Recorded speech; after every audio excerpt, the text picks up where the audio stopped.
Bab 41, Wang Tengfei sangat ingin mati. Astaga, apa yang sedang kamu lakukan?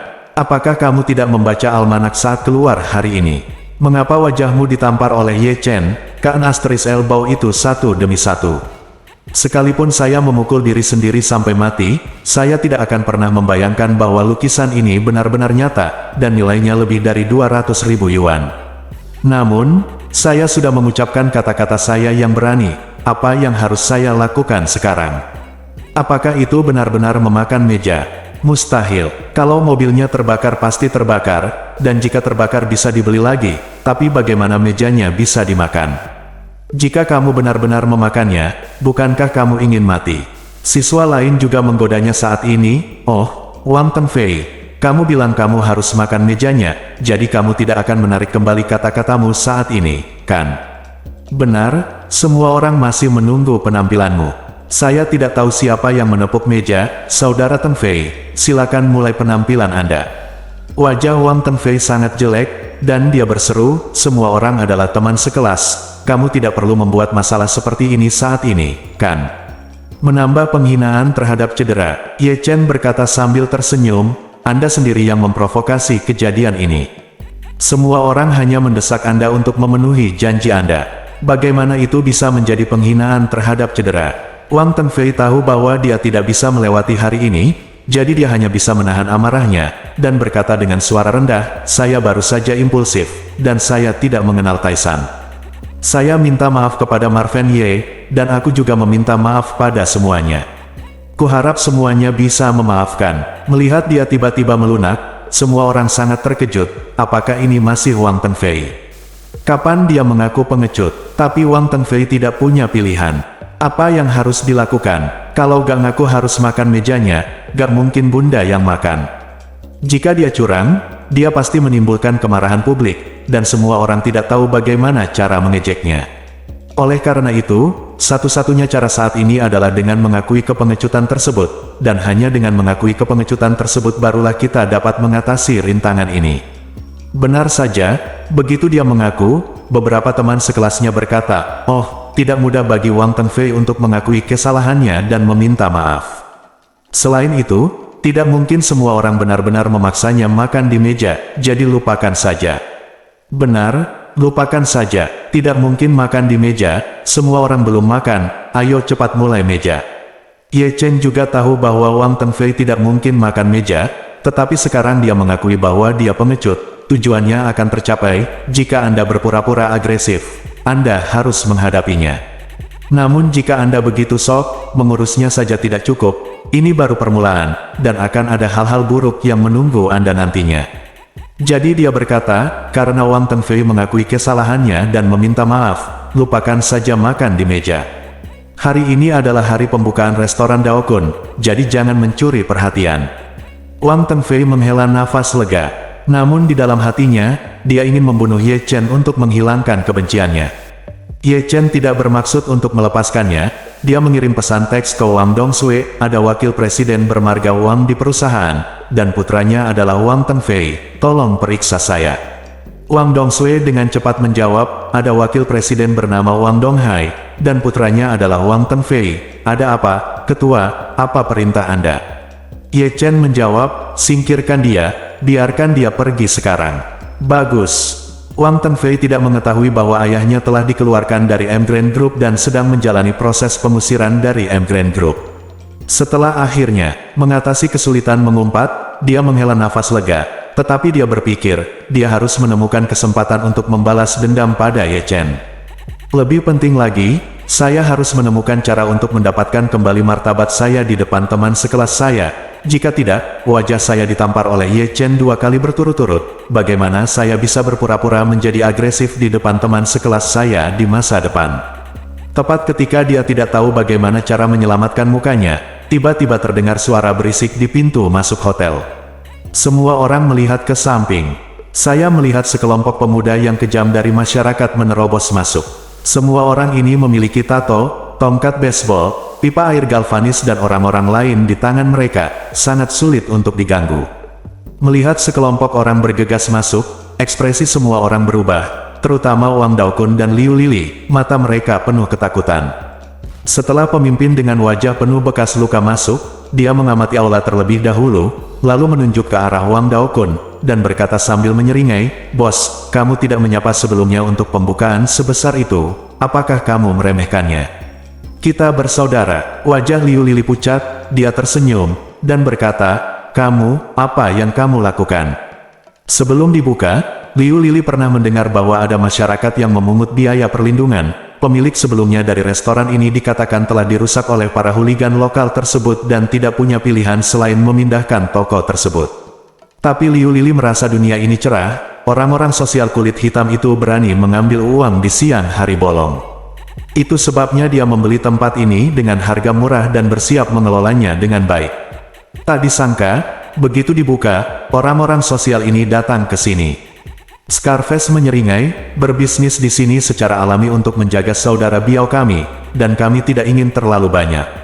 Beri kami 20% bagian kering restoran Anda. Jika terjadi sesuatu pada Anda di sini, kami akan menanggungnya oleh kami."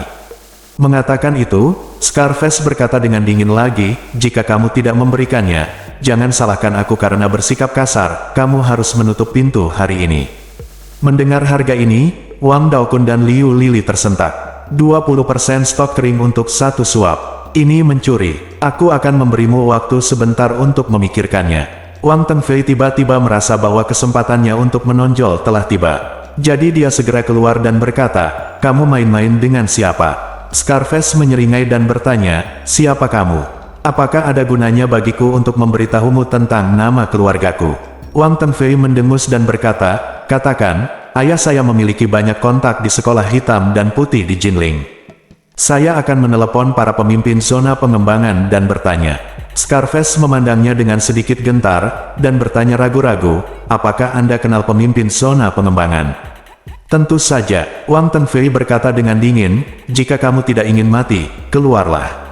Scarface mengerutkan kening dan berkata, "Oke, jika Anda dapat menemukan seseorang yang dapat berbicara dengan Anda, saya tidak akan datang ke toko ini di masa mendatang. Tetapi jika Anda tidak dapat menemukannya, jangan salahkan saya karena bersikap kasar kepada Anda." Liu Lili berkata dengan gugup, "Saudara Fei, tolong hubungi kami." Wang Tengfei tersenyum ringan dan berkata, "Jangan khawatir, saya akan segera memanggil pemimpin zona pengembangan." Grand Group juga memiliki proyek di zona pengembangan, dan ayah Wang Tengfei bertanggung jawab, sehingga para pemimpin zona pengembangan memiliki banyak kontak dengan ayahnya, dan mereka juga mengenal Wang Tengfei. Wang Tengfei memanggil pemimpinnya secara langsung, dan dengan sengaja meninggikan suaranya ketika dia membuka mulutnya, berkata, "Paman Li, mengapa ada gangster di zona pengembangan yang memungut biaya perlindungan? Mereka semua datang ke toko teman sekelasku." Dia tertegun sejenak, dan berkata, "Tengfei, apa yang terjadi?"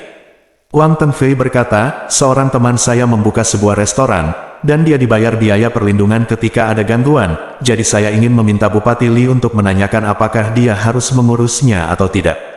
Pihak lain merenung sejenak, lalu berkata dengan sedikit malu, "Maaf, Tengfei, saya tidak peduli dengan apa yang Anda katakan. Saya sedang rapat sekarang, jadi saya tutup dulu teleponnya." Petik 2. Sebelum Wang Tengfei dapat berbicara, pihak lain menutup telepon. Wang Tengfei tercengang. Apa yang terjadi? Bukankah Bupati Li selalu menyanjung ayahnya sebelumnya, berharap dapat menarik lebih banyak investasi dari Grand Group? Mengapa kamu tidak memperlihatkan wajahmu sekarang?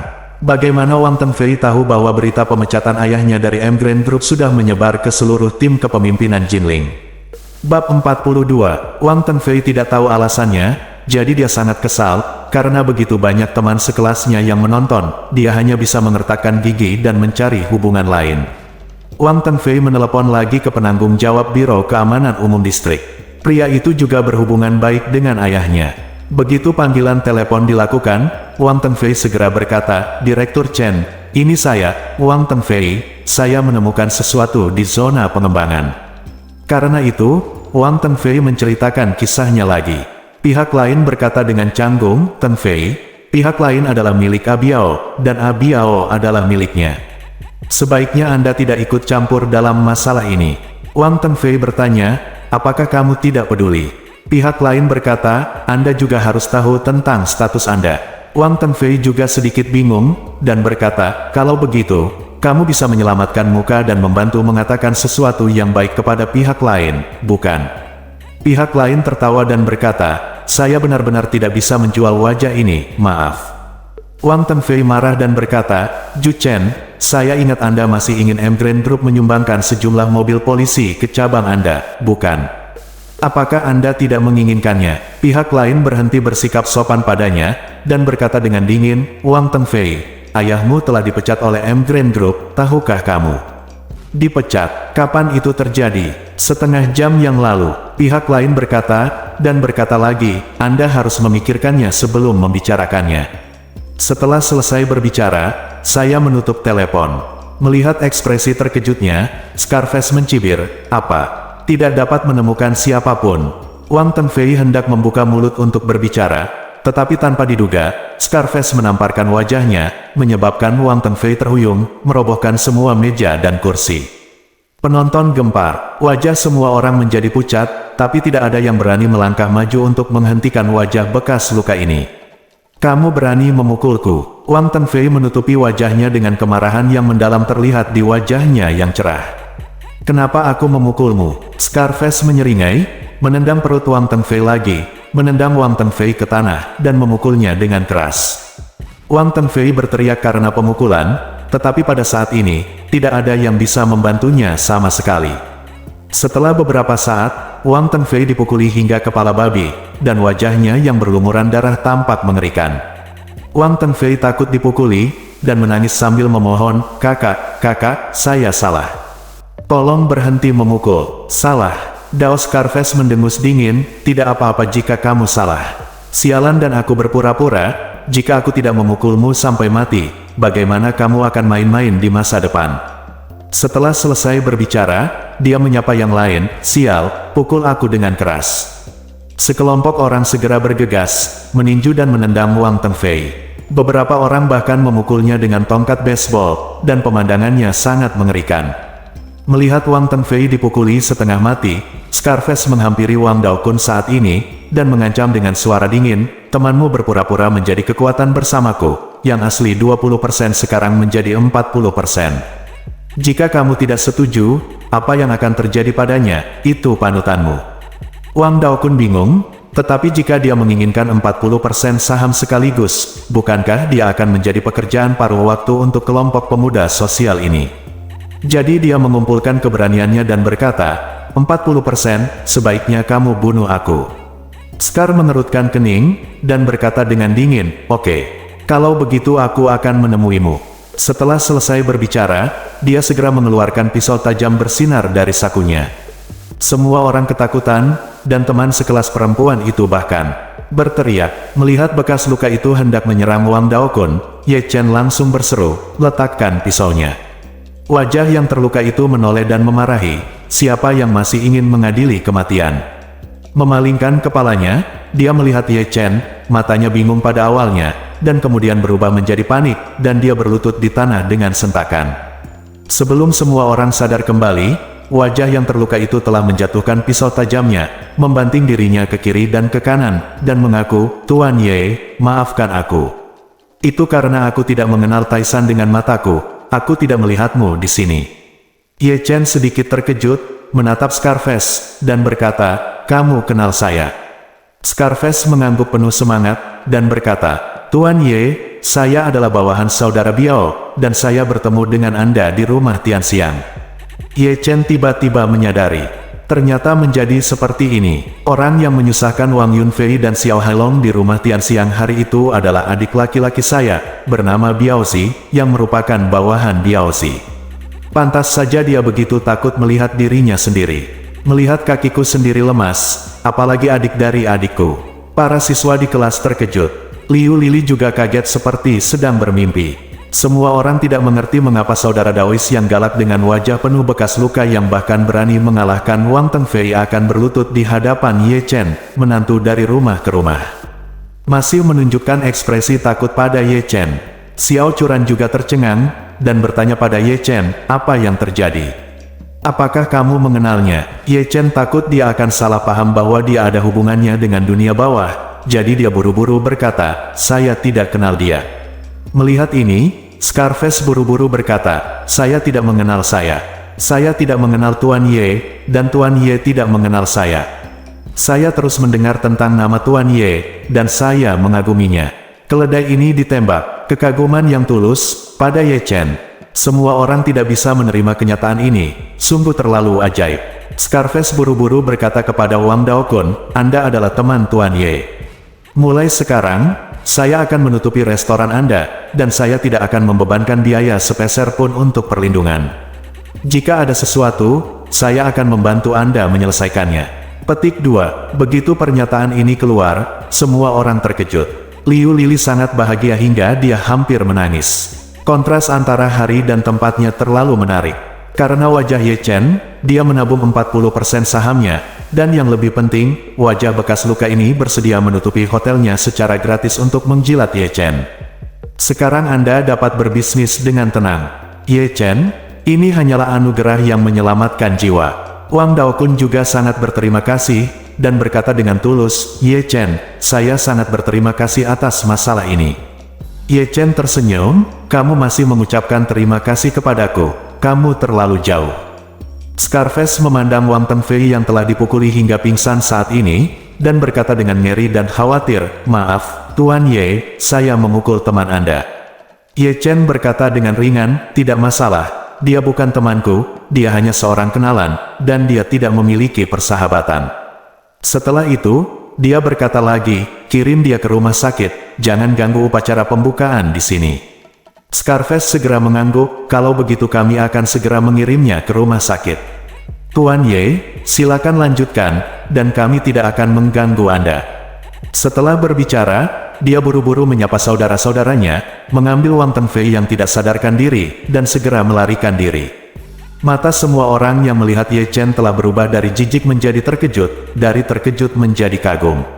Tidak ada yang tahu mengapa Ye Chen memiliki begitu banyak energi. Menantu dari rumah ke rumah ini sepertinya tiba-tiba menjadi orang lain. Di jamuan makan, banyak orang datang untuk menjilat Ye Chen, termasuk Liu Lili yang merupakan orang pertama yang membenci Ye Chen. Liu Lili kini telah mengabadikan Ye Chen sebagai dewa sejati, terus-menerus berterima kasih kepada Ye Chen, dan bahkan menawarkan pengabaian permanen. Ye Chen tidak mempedulikannya, dia hanya menatap Wang Daokun, dan itu bisa dianggap membantu Wang Daokun memecahkan sedikit masalah. Namun di mata orang lain, apa yang dia lakukan hari ini sudah menunjukkan sedikit keajaiban. Semua orang ingin tahu, apa yang terjadi dengan menantu yang datang untuk makan makanan lunak ini.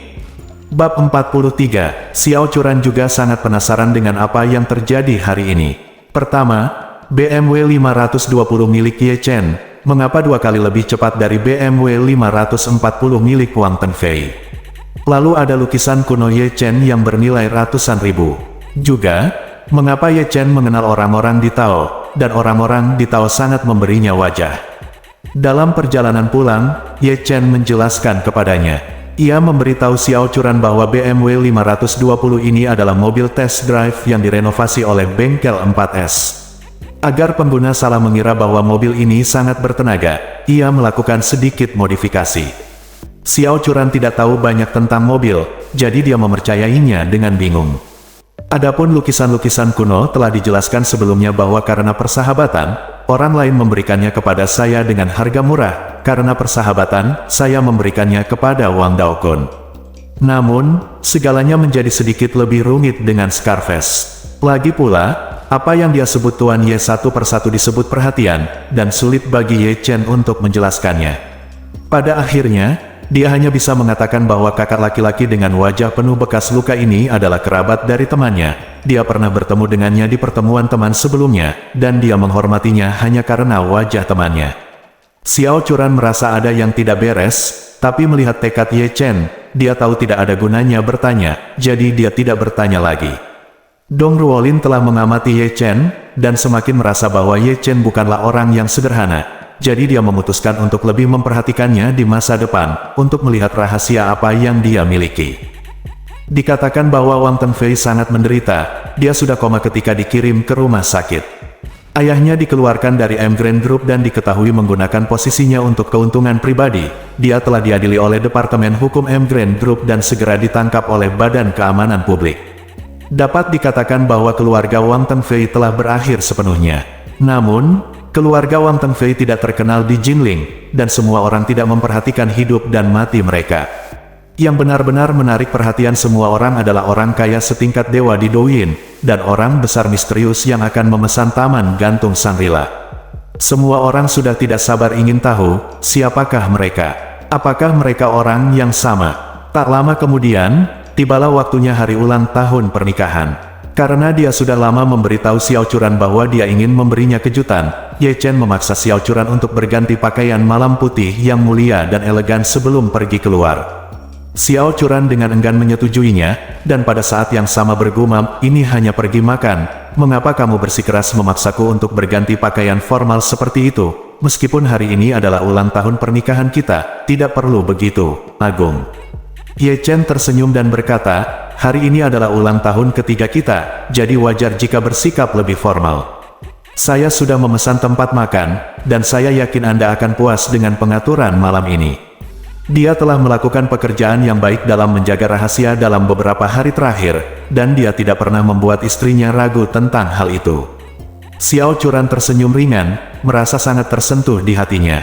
Dalam 2 tahun terakhir, mereka berdua menghabiskan hari jadi pernikahan mereka dengan santai di rumah. Meskipun itu normal, bahkan jika Ye Chen tidak punya uang pada saat itu, dia akan menyiapkan beberapa hadiah yang bijaksana untuk dirinya sendiri untuk menyenangkannya. Namun, tahun ini, Ye Chen tidak seperti biasanya menyimpan rahasia, yang membuatnya tidak dapat menebak trik baru apa yang akan dilakukan oleh suaminya yang berkunjung. Setelah beberapa saat, mereka berdua berganti pakaian, keluar dan naik taksi, sampai ke Hotel Shangri-La. Ye Chen keluar dari mobil, memandang Xiao Churan yang berdiri di sampingnya, tatapannya sangat lembut, dan berkata, "Churan, malam ini, kita akan merayakan ulang tahun pernikahan ketiga kita di sini, bagaimana menurutmu?" Ekspresi Xiao Churan tiba-tiba menjadi aneh, apakah ini restoran yang dipesan Ye Chen malam ini? Dia tanpa sadar bertanya, "Apakah kamu tidak berbohong padaku?" Ye Chen tersenyum dan berkata, "Tentu saja tidak." Berbicara, Ye Chen menjelaskan, "Beberapa hari yang lalu, saya memesan tempat duduk di sini. Jika Anda tidak percaya, ayo masuk dan periksa informasinya." Xiao Churan menggelengkan kepalanya. Setelah 3 tahun menikah, Ye Chen tidak pernah berbohong pada dirinya sendiri kapanpun, apalagi di hari penting seperti hari ini. Lalu dia berkata, "Tidak, aku percaya padamu." Saat dia mengatakan itu, dia bertanya lagi, "Bukankah kamu harus memesan tempat duduk di taman gantung? Bukankah ada orang besar yang memesan di sana hari ini?" Ye Chen buru-buru berkata, "Saya memutuskan lokasi di sebelah Taman Langit, sehingga saya bisa melihat bagian dalam Taman Langit. Kita juga bisa melihat-lihat saat itu. Orang besar macam apa yang telah mengambil alih sana, apa yang dilakukan kamu pikir?" Xiao Churan tersenyum dan berkata, "Aku tidak suka bergosip seperti kamu." Setelah itu, keduanya masuk ke Hotel Shangri-La. Ketika mereka hendak naik ke atas, seruan seorang wanita tiba-tiba terdengar dari telinga mereka, "Oh, Xiao Xiaohua, kenapa kamu ada di sini?" Xiao Churan mengangkat kepalanya, dan melihat sepasang pemuda dan pemudi berjalan ke arah mereka. Laki-laki itu mengenakan setelan jas yang mahal, dan sekilas dia terlihat sebagai tuan muda kaya dari keluarga tertentu, sedangkan perempuan itu berbalut merek-merek terkenal dan memiliki riasan yang cantik, namun alis dan matanya penuh dengan arogansi, dan pakaiannya terlihat agak kids posturnya. Xiao Churan mengenal wanita ini, dia adalah teman sekamarnya di kampus, Zhao Liqing. Namun, meskipun Zhao Liqing dan Xiao Churan berada di asrama yang sama, mereka bukanlah teman sekelas. Meski berbagi ranjang yang sama, hubungan antara Xiao Churan dan Zhao Liqing sangat biasa. Ini terutama karena Zhao Liqing sombong dan cemburu. Dia selalu merasa bahwa Xiao Churan tidak layak menyandang gelar primadona sekolah, dan primadona sekolah yang sebenarnya adalah dirinya sendiri. Namun keadaan sebenarnya adalah dia jauh lebih buruk daripada Xiao Churan dalam hal penampilan, sosok, momentum dan konotasi. Tapi wanita ini punya kelebihan, yaitu dia sangat pandai bergaul dengan laki-laki. Konon dia pernah berhubungan dengan banyak pria kaya sebelumnya, dan semua biaya kuliah 4 tahun ditanggung oleh laki-laki tersebut. Xiao Churan mengerutkan kening, tetapi melihat semua orang bersama teman sekelasnya, ketika mereka berdua mendekat, dia hanya bisa menahan diri dan berkata dengan sopan, "Liqing, sudah lama tidak bertemu. Saya dan suami datang ke sini untuk makan malam, Kain Wall." Zhao Liqing berkata dengan heran, Kebetulan sekali, saya dan suami juga datang ke sini untuk makan malam. Setelah selesai berbicara, dia berpura-pura penasaran dan bertanya lagi, ngomong-ngomong, kursi mana yang kamu pesan, kotak biasa, kotak kelas atas, atau kotak deluxe? Xiao Churan bingung dengan pengaturan Ye Chen, jadi dia hanya bisa menjawab dengan jujur, saya tidak tahu tentang ini, suami saya memesan tempat duduk. Pada saat ini, Zhao Liqing memperhatikan keberadaan Ye Chen, menutup mulutnya dan tersenyum, dan berkata, oh, ini suamimu dari rumah ke rumah, Ye Chen, kan? Dia adalah raja nasi lunak yang sangat terkenal di sekolah saat itu. Petik 2. Cibiran yang tersembunyi di antara kata-katanya. Sangatlah kasar. Xiao Churan merasa malu. Zhao Liqing kembali sadar, dan buru-buru berkata dengan nada meminta maaf, oh, maaf, ini salahku karena belak-belakan, Churan, tidak apa-apa. Ye Chen sedikit mengernyit, Zhao Liqing ini sepertinya orang jahat.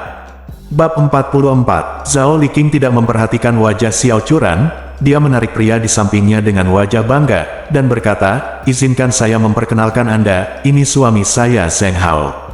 Saat dia berbicara, dia memuji lagi, dia adalah tuan muda keluarga Zheng di Jinling, dan pewaris kekayaan miliaran dolar keluarga Zheng.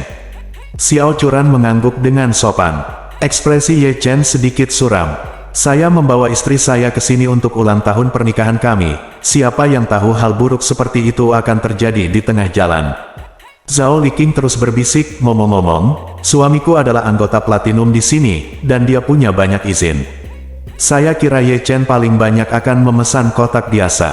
Mengapa saya tidak memintanya untuk membantu Anda secara langsung tingkatkan ke kotak mewah nanti, bagaimana?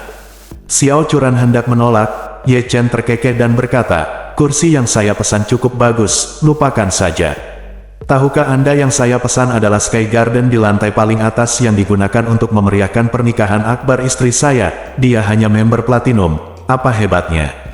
Terlebih lagi, seluruh hotel Shangri-La adalah miliknya, jika ia membawa istrinya ke sebuah kotak mewah yang hanya tersedia untuk anggota platinum, bukankah itu merupakan penghinaan terhadap diri sendiri? Pada saat ini, Zhao Liqing berkata dengan sedikit ketidakpuasan, Churan, lihat suamimu yang sudah menikah, kamu sama sekali tidak tahu bagaimana menyanjungnya, bagaimana biasanya kamu mendisiplinkannya. Saat dia berbicara, dia meraih lengan Zheng Hao, menyandarkan kepalanya di bahunya, dan berkata sambil tersenyum, perilaku Ye Chen tidak cocok untuk acara mulia seperti itu, saya bisa meminta dia dan suami saya untuk meminta nasihat. Etiket aristokrat, lagi pula, suamiku belajar di Inggris. Zheng Hao melirik Marvin Ye dengan jijik, dan berkata sambil tersenyum, sayang, jangan mengatur tugas yang mustahil bagiku, Tuan Ye sangat unik, akan sama sulitnya dengan mencoba mengajarinya etika yang mulia. Petik 2, Zhao Liqing mengangguk, menghela nafas, dan berkata kepada Xiao Churan, jika kamu ingin aku memberitahumu, kamu harus segera bercerai, dan tinggal bersama pria miskin seperti Ye Chen selama sisa hidupmu, betapa bersalahnya kamu. Zhao Liqing hanya berbicara tanpa menyembunyikan apapun, tidak mempedulikan perasaan Xiao Churan sama sekali. Xiao Churan tidak tahan lagi, dan segera berkata dengan dingin, Zhao Liqing, apa maksudmu? Suamiku, ini bukan giliranmu untuk menghakimi. Zhao Liqing menutup mulutnya dan tersenyum, dan berkata, saya tidak menyukaimu ketika saya masih kuliah. Jika tidak, Anda memiliki banyak uang di keluarga Anda, bagaimana Anda bisa dinilai oleh kolonel? Sekarang Anda tidak, aku tidak bisa menikah dengan baik, aku tidak boleh membicarakannya. Ye Chen sangat tidak senang saat mendengar ini.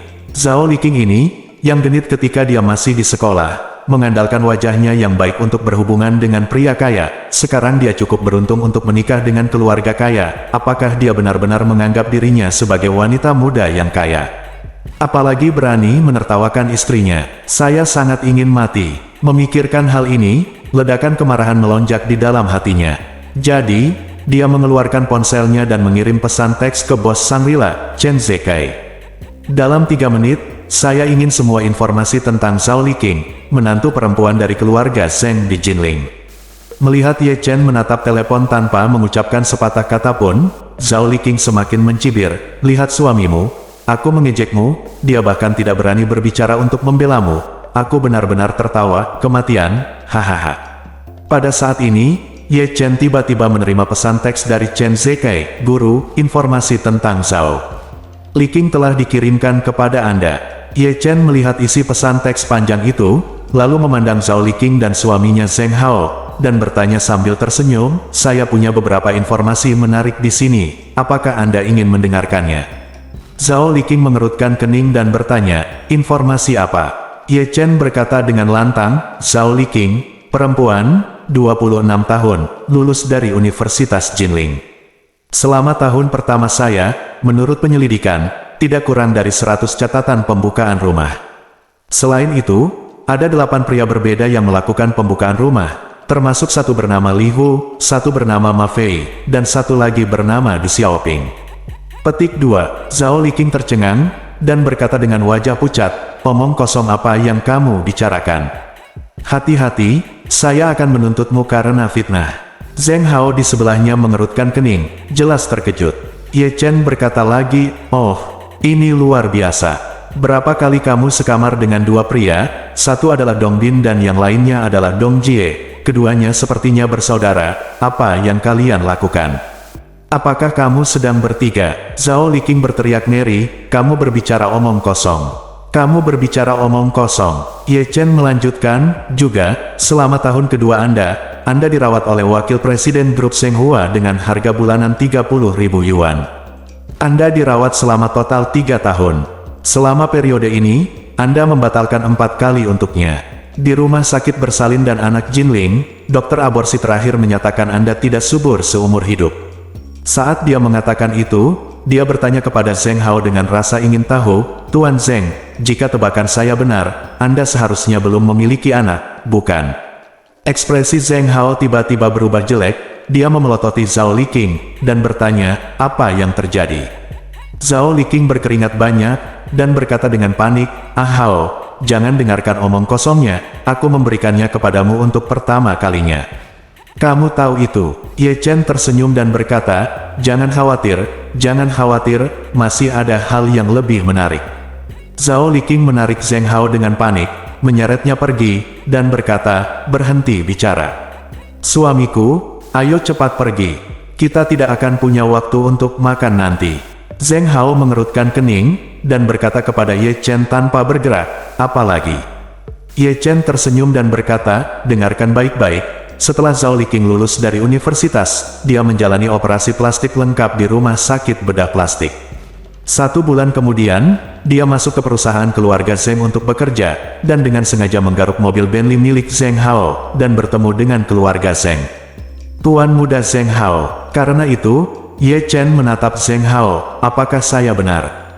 Zheng Hao tercengang. "Saya mengetahui hal-hal ini, dan semuanya adalah kebenaran. Artinya, hal-hal sebelumnya juga merupakan kebenaran." Saat ini, wajah Zhao Liking pucat, dan dia gemetar karena panik. Dia memohon pada Ye Chen, "Ye Chen, tolong berhenti bicara." Ye Chen mencibir dan berkata, "Sekarang kamu tahu bagaimana cara bertanya padaku. Maaf, ini sudah terlambat." Setelah selesai berbicara, dia melanjutkan, "Setengah bulan setelah mengenal Zheng Hao, dia mengambil kesempatan perjalanan bisnis ke Haicheng untuk menjalani operasi perbaikan selaput darah pertama di rumah sakit bedah plastik di Haicheng. Saya menjadi pacar dengan Zheng Hao, dan menikah setengah tahun kemudian." Zhao Liking sudah terpuruk di tanah, dia tidak tahu bagaimana Ye Chen bisa mengungkapkan semua rahasianya, itu hampir mengungkapkan latar belakang lamanya kepada suaminya. Zheng Hao juga sangat marah sehingga dia menoleh dan memelototi Zhao Liking, dan berteriak dengan keras, "Jadi, kamu berbohong kepadaku malam itu bahwa ini adalah pertama kalinya bagimu. Tetapi sebenarnya itu adalah ratusan, puluhan, dan puluhan ribu milikmu, kali, bukan?" Zhao Liking buru-buru menyangkal, "Tidak, saya tidak melakukannya. Ah Hao, kamu adalah yang pertama bagi saya." Ye Chen berkata sambil tersenyum, "Jangan khawatir, saya dapat menemukan catatan kunjungan medisnya ketika dia menjalani perbaikan membran, dan Anda akan mengetahuinya ketika Anda pergi ke rumah sakit untuk memverifikasi." Zheng Hao meraih kerah baju Zhao Liking dan menamparkan wajahnya dengan keras, "Kamu masih belum mengatakan yang sebenarnya, bukan? Kamu masih belum mengatakan yang sebenarnya. Saat aku memeriksanya, aku akan mengusirmu dari rumah. Ayahmu, ibumu, saudara laki-lakimu, semua pindah dari vilaku, dan adik laki-lakimu akan berhenti bekerja di keluarga Zheng. Aku akan membiarkan seluruh keluargamu hidup di jalanan. Zhao Liqing menangis dan berlutut di tanah memohon belas kasihan, suamiku, jangan marah. Aku melakukan kesalahan. Itu semua adalah kesalahan yang aku buat ketika aku masih muda dan bodoh. Aku kemudian mengubah cara hidupku dan hidup bersamamu dengan sepenuh hati. Kali ini, Ye Chen menambahkan, jangan percaya perkataannya. Setelah dia menikah denganmu, dia putus dengan pria yang merawatnya beberapa kali, dan pihak lain bahkan merekam video perpisahan itu sebagai kenang-kenangan. Jika Anda mau, saya dapat menemukan videonya dan mengirimkannya kepada Anda untuk ditonton. Bab 45, wajah Zheng Hao sangat jelek, sangat pucat. Pada saat ini, dia akhirnya merasakan bagaimana rasanya memiliki padang rumput di atas kepalanya. Ketika dia tidak tahan lagi, dia menamparkan mulut besar Zhao Liqing yang tak terhitung jumlahnya seperti orang gila, dan mengutuk, dasar bajingan bau, kamu telah berbohong padaku selama ini. Beri aku suami yang istrinya tidak setia, aku akan membunuhmu. Aku akan menghajarmu sampai mati. Zhao Liqing menjerit karena pemukulan, rambutnya acak-acakan, dan dia menangis. Sambil memukuli, Zheng Hao memarahi, cerai. Tinggalkan rumah untukku. Jika tidak, aku akan mencari seseorang untuk membunuh Shen Jiang, orang tuamu, dan saudara laki-lakimu. Zhao Liqing benar-benar pingsan. Saya menghabiskan segala cara untuk menikah dengan keluarga Zheng. Saya pikir saya akan menjadi simpanan muda yang kaya selama sisa hidup saya, tetapi hari ini, impian saya benar-benar hancur. Semua ini karena Ye Chen. Dia sangat membenci Ye Chen, tapi kali ini Ye Chen tersenyum menghina, dan berkata kepada Xiao Churan, sayang, biarkan mereka menggigit anjing, ayo pergi. Setelah berbicara, dia meraih tangan Xiao Churan dan berjalan menuju lift. Mata indah Xiao Churan sedikit bergetar, dan dia sangat terkejut hingga dia tidak bisa mempercayainya, bagaimana Ye Chen tahu begitu banyak tentang sejarah kelam Zhao Liqing. Memikirkan hal ini, dia tidak bisa menahan diri untuk tidak melihat ke arah Ye Chen, dan bertanya dengan tidak percaya, kamu meminta orang untuk memeriksa hal-hal itu. Bagaimana mungkin, bagaimana saya bisa memiliki kemampuan ini? Ye Chen tertawa dan berkata, seorang teman sekelas pernah terluka parah oleh Zhao Liqing sebelumnya, dan dia telah menggali informasi hitam Zhao Liqing, tetapi saya tidak menyangka hal itu akan terjadi, berguna sekarang. Karena itu, Ye Chen sudah membawanya ke lift. Begitu dia memasuki lift, Ye Chen menekan tombol di lantai paling atas, dan Xiao Churan buru-buru bertanya, Ye Chen, apakah kamu menekan lantai yang salah? Bukankah lantai paling atas adalah Taman Langit? Ye Chen tersenyum tipis, istriku. Yang akan kita tuju sekarang adalah Taman Langit di lantai paling atas. Begitu kata-kata ini keluar, Xiao Churan disambar petir. Taman gantung. Bagaimana ini bisa terjadi? Semua orang di Jinling tahu bahwa Taman Langit malam ini telah diambil alih oleh orang misterius. Bahkan jika Ye Chen memiliki kemampuan yang hebat, tidak mungkin memesan tempat duduk di Taman Langit untuk merayakan ulang tahun pernikahan ketiga satu sama lain. Namun di saat berikutnya, sebuah ide berani tiba-tiba muncul di hati Xiao Churan, mungkinkah Ye Chen adalah pria misterius yang mengambil alih seluruh Taman Langit? Meski ini hanya seperti fantasi, namun saat ini, selain penjelasan tersebut, apakah ada kemungkinan lain? Memikirkan hal ini, Xiao Churan mau tidak mau bertanya, Ye Chen, apakah kamu memesan Taman Langit? Marven Ye tersenyum tipis dan berkata, ya, saya akan memberi Anda kejutan terbesar hari ini. Memberi Anda pernikahan megah yang tidak dapat ditiru oleh siapapun. Xiao Churan merasa otaknya mengalami korsleting. Jika ini benar-benar kejutan besar yang Ye Chen persiapkan untuk dirinya sendiri. Jadi, bukankah dia wanita paling bahagia di Jinling malam ini? Memikirkan hal ini, Xiao Churan bahkan menjadi sesak napas, dan hampir kehilangan kemampuan berpikir. Saat dunia batinnya naik turun, lift telah mencapai lantai atas Hotel Sangrida. Seorang anggota staf layanan di pintu membungkuk sedikit dan berkata sambil tersenyum, Nona Xiao, atas nama Hotel Sangla kami, saya ingin menyampaikan harapan terbaik saya kepada Anda dan Tuan Ye pada ulang tahun pernikahan mereka malam ini. Ye Chen melambaikan tangannya dan berkata, padanya, kalian semua mundur.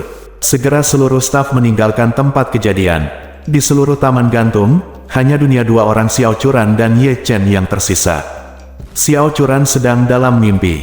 Saat ini yang menyambut mata adalah ruangan luas dengan gaya mewah. Langit-langit kristal cantik di langit-langit memancarkan cahaya jernih, membuat seluruh taman gantung terlihat elegan dan tenang. Alunan musik piano yang lembut memenuhi seluruh taman gantung, perlahan memenuhi hati orang, sehingga sulit merasakan ketegangan dan amarah. Bunga-bunga segar berkualitas tinggi yang diterbangkan dari luar negeri memancarkan semburan keharuman, tidak kuat atau menyihir, hanya mengubah keadaan pikiran orang jika ada, dan sangat tenang dan indah. Pada saat ini, dengan perubahan repertoar piano, pawai pernikahan paling klasik bernama Midsummer Night's Dream tiba-tiba terdengar, dan suara merdunya tak ada habisnya. Saat Xiao Churan sedang menikmati pemandangan yang indah, Ye Chen telah berganti pakaian yang layak dan berjalan ke arahnya sambil memegang seikat bunga. Setiap kali dia melangkah, serangkaian detak jantung merah yang indah dan indah berdesir di lantai yang terbuat dari kaca kristal. Tampaknya hati ini menari dengan suara piano, memberikan dampak visual yang sangat kuat kepada orang-orang. Pada saat ini, di luar Sky Garden, banyak orang memandang dengan penuh kerinduan pada apa yang terjadi di dalam melalui dinding dan lantai luar kaca kristal. Satu-satunya penyesalan adalah semua kaca di taman gantung ini telah kabur sampai batas tertentu. Anda dapat melihat seorang pria dan wanita muda di dalamnya, dan Anda dapat melihat gugusan bunga di dalamnya, yang sungguh sangat indah. Dan hati cinta merah terus-menerus bermunculan di lantai. Banyak wanita berkata dengan penuh kerinduan, ini sangat romantis. Aku belum pernah melihat adegan romantis seperti itu dalam hidupku. Jika aku jadi wanita itu, meski aku mati sekarang, aku akan bersedia. Ya Tuhan, sosok pria itu sepertinya tercetak pada orang kaya misterius itu. Sayang sekali aku tidak bisa melihat wajahku. Oh, sungguh menyiksa. Pemandangan di taman langit benar-benar membenamkan orang-orang yang menyaksikan keseruan dari dunia luar, tak mampu melepaskan diri. Puluhan ribu orang menantikan dan iri pada saat ini, dan mata semua orang penuh dengan berkah, menyaksikan taman megah yang seolah melayang di udara. Banyak sekali wanita yang berlinang air mata, rasa iri yang tak terkendali di dalam hati mereka, dan mereka bahkan semakin diliputi olehnya. Mereka begitu cemburu sehingga mereka berharap menjadi pahlawan wanita dalam pernikahan akbar malam ini. Meski orang tidak bisa melihat wajah asli keduanya malam ini, mereka bisa merasakan betapa bahagianya sang pahlawan wanita sekarang. Ye Chen berjalan ke arahnya selangkah demi selangkah, menunjuk ke pemandangan malam Jinling di luar jendela dari lantai ke langit-langit, dan berkata dengan penuh kasih, Churan, aku mencintaimu. Aku tidak bisa memberimu pernikahan saat itu, kuharap yang ini hanya kami. Kamu bisa menyukai pernikahan dua orang. Xiao Churan kembali sadar, menutup mulutnya, tetapi bunga pir menangis seperti hujan, air mata jatuh ke tanah seperti mutiara, dan terus mengalir di wajah cantiknya. Setelah mendengar ini, Xiao Churan tidak tahan lagi dengan gejolak di hatinya, melangkah maju, melemparkan dirinya ke pelukan Ye Chen, dan berkata dengan air mata seperti hujan, aku menyukainya. Aku sangat menyukainya. Terima kasih, kamu Ye Chen. Terima kasih. Berbicara tentang ini, Xiao Churan menangis. Pada saat ini, dia merasa bahwa semua keluhan yang dia derita selama 3 tahun terakhir tidak sia-sia. Tidak peduli bagaimana Ye Chen berhasil melakukan semua ini, setidaknya sekarang, dia sangat bahagia. Dan malam ini adalah wanita paling bahagia di Jinling. Bersambung.